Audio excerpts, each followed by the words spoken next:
2 अक्टूबर है और आज के दिन हमारे देश के लिए जो है कि काफी बड़ा ही खास दिन है, क्योंकि आज के दिन जो है कि हमारे देश के दो महापुरुषों की जयंती है। एक मोहनदास करमचंद गांधी हैं तो दूसरे लाल बहादुर शास्त्री हैं। दोनों ही हमारे देश के लिए काफी खास हैं और काफी खास महापुरुष भी हैं। इन्हीं पे बात करेंगे। हमारे साथ जो है कि विक्रम के युवा कवि हैं मंगलम रणवीर जी हैं, इनसे बात करेंगे और हम इनसे जानेंगे कि आखिरकार जो हमारे राज्य और देश में जो राजनीतिक हलचल है उस पर भी बात करेंगे और साहित्य पे भी बात करेंगे कि आखिरकार हमारे राज्य और देश में साहित्य की क्या स्थिति है और क्या होना चाहिए। मंगलम जी, बीकेएम खबर में आपकी स्वागत है। धन्यवाद।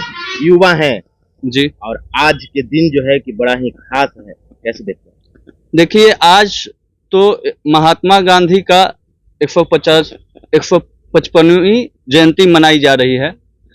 महात्मा गांधी की जब बात होती है तो हम उनसे सहमत हो सकते हैं, असहमत हो सकते हैं, लेकिन उनको नजरअंदाज करके नहीं चल सकते। और कोई अगर कहता है महात्मा गांधी की मृत्यु हो गई है तो वह भी अगर एक साहित्य के अध्येता के तौर पे देखिए तो मुझे अनुचित जान पड़ता है, क्योंकि महात्मा गांधी की मृत्यु तो उनके शरीर की हुई है। जो उनका विचार है, जो उनका दर्शन है, जो उनका चिंतन है, वो भी हजारों लोगों के माध्यम से आज भी हमारे समाज में विद्यमान है। आप देखिए कि आज क्या लोग पढ़ना छोड़ दिए महात्मा गांधी को? नहीं। आज जब भी कोई वैश्विक स्तर का नेता का आगमन भारत में होता है तो आप ध्यान दीजिएगा कि वो राजघाट जरूर जाता है। अब उनकी समाज में क्या प्रासंगिक है, क्यों प्रासंगिक है महात्मा गांधी, ये इसी बात से पता चलता है कि इतने वर्षों के बाद भी जो कोई बाहर से भी आ रहा है तो उनके अहिंसा और उनके चिंतन और उनके चेतना को समझने की कोशिश कर रहा है और उनके जो समाधि स्थल राजघाट है वहां लोग पहुंच रहे हैं। और माना जाए तो कोई भी राजनीतिक पार्टी के नेता हो, सभी ने उन्हें पूजा है। ऐसा नहीं है कि जो वर्तमान समय में जिसकी सत्ता है वो नजरअंदाज कर रहे हैं। हाँ, जो क्योंकि विचारधारा पे चल रहे हैं वो भी पूज रहे हैं, जो नहीं चल रहे हैं वो भी पूज रहे हैं। उन्हें नजरअंदाज नहीं किया जा सकता है और वो अपने चिंतन और विचारों द्वारा हमेशा जीवंत रहेंगे। और दूसरी बात, जब लाल बहादुर शास्त्री की जाती है तो लाल बहादुर शास्त्री क्यों हमारे बीच हैं? क्योंकि वो उनकी जो आचरण है वो आम जनता को कहीं ना कहीं ज्यादा प्रभावित करती है।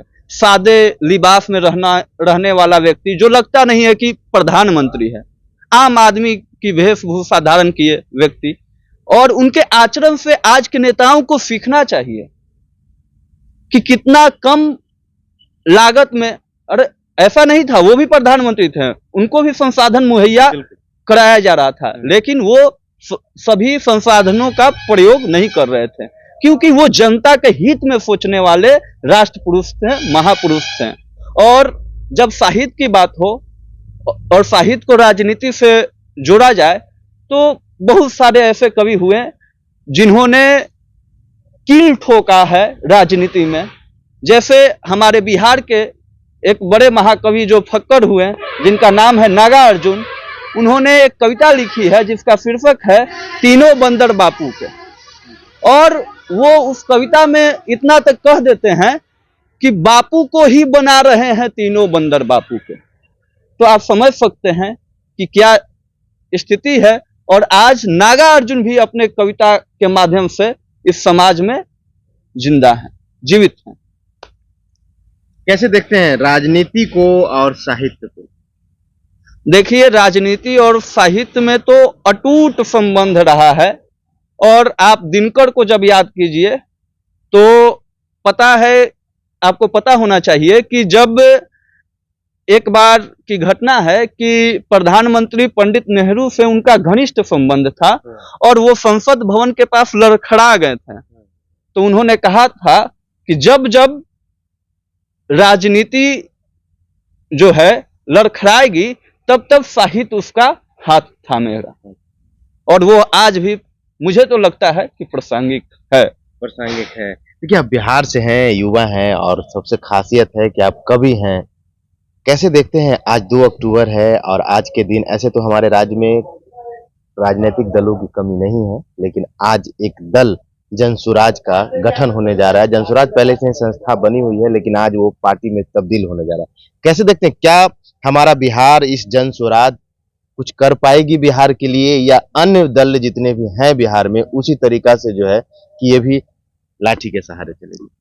देखिए, हम एक बहुत मशहूर जो शायर हुए हैं दुष्यंत कुमार, आप नाम सुने होंगे, तो दुष्यंत कुमार के हवाले से मैं कहना चाहता हूं कि वो उनकी एक शेर है जिसका भाव है कि एक पत्थर को अगर तबीयत से उछाला जाए तो उस आसमान में भी सुराख हो जाएगा, छेद हो जाएगा। तो यह तो मानना होगा कि आज के समय में प्रशांत किशोर जो जनसुराज को तीसरा विकल्प के रूप में जनता के बीच ला रहे हैं और वो तबीयत से पत्थर उछाल रहे हैं, यह तो मानना होगा, तबीयत से उछाल रहे हैं। तो उनकी प्रयास को तो हमें स्वागत योग्य समझना चाहिए, क्योंकि वो प्रयासरत हैं। कितने दिनों से उन्होंने पैदल यात्रा किया। आखिर अरे भाई, उनके पास इतना संसाधन है कि वो ऐसो आराम कर सकते थे, लेकिन उन्होंने एक जनमत को समझने के लिए, जनता की समस्याओं को समझने के लिए वो घर घर, गांव गांव और हर जगह गए बिहार में। अभी पटना वाला क्षेत्र बाकी है, ठीक, लेकिन यह जो प्रयास है हमारे समझ से स्वागत योग्य है और कहीं ना कहीं जनता के बीच यह जो तीसरा विकल्प है वह लोकतंत्र के लिए बेहतर साबित होगा। और आने वाले दिनों में जैसे गांधी को नजरअंदाज नहीं कर सकते, उसी तरह प्रशांत किशोर को भी नजरअंदाज नहीं कर सकते। प्रशांत किशोर को भी नजरअंदाज नहीं कर सकते हैं। लेकिन मंगलम जी, अब ये सवाल उठ रहा है और युवाओं के बीच ये चर्चाएं होने लगी है कि जिन नेताओं के लिए प्रशांत किशोर ने जनता को बेवकूफ बना करके किस तरीके से वोट लिया जाता है, वो सारी रणनीतियां तैयार की, जनता से वोट भी लिया और उन नेताओं को बैठाया भी, और आज उन्हीं नेताओं को गाली भी दे रहे हैं और उन्हीं नेताओं के बारे में ये भी कह रहे हैं। जब पूछा जाता है कि जनसुराज के पास फंड कहां से आएगा, तो वो बोलते हैं कि जिन जिन नेताओं को हमने मदद किया है वही नेताएं हमारी मदद कर रहे हैं। तब युवाओं के मन में खास ये सवाल उठ रहा है कि प्रशांत किशोर क्या सच में जो तरीका से लोग देख रहे हैं, या प्रशांत किशोर जो बातें कर रहे हैं उस तरीका से बढ़ेंगे, या फिर जो है कि जनता को उसी तरीका से ठगने का काम? देखिए, मैं एक व्यक्तिगत उन पे टिप्पणी नहीं कर, आपसे इसलिए पूछ रहा हूं कि आप युवा हैं और कभी भी हैं। मैं उन पे व्यक्तिगत केवल टिप्पणी नहीं करना चाहूंगा। देखिए, मैं कोई भी व्यक्ति हो जो अपना काम करता है, जब अपने अतीत में झांकता है तो वह क्या किया है, तो हर एक व्यक्ति को आत्म अवलोकन करना चाहिए। एक हमारे कवि हुए मुक्ति बोध, वहां से मैं जोड़ता हूं, वो आत्म अवलोकन की बात करते हैं। उनकी कविता जो है लोकतंत्र पे, अंधेरे में और ब्रह्म राक्षस जैसी कविता काफी प्रसिद्ध हुई है साहित्य में। तो हम वहां से जोड़ते हैं कि आत्मावलोकन करने की जरूरत है। अगर पीछे मैं भी कुछ भूलवश गलती कर बैठता हूं तो एक समय आएगा जब उसको सुधारने के लिए हमें समय मिलेगा।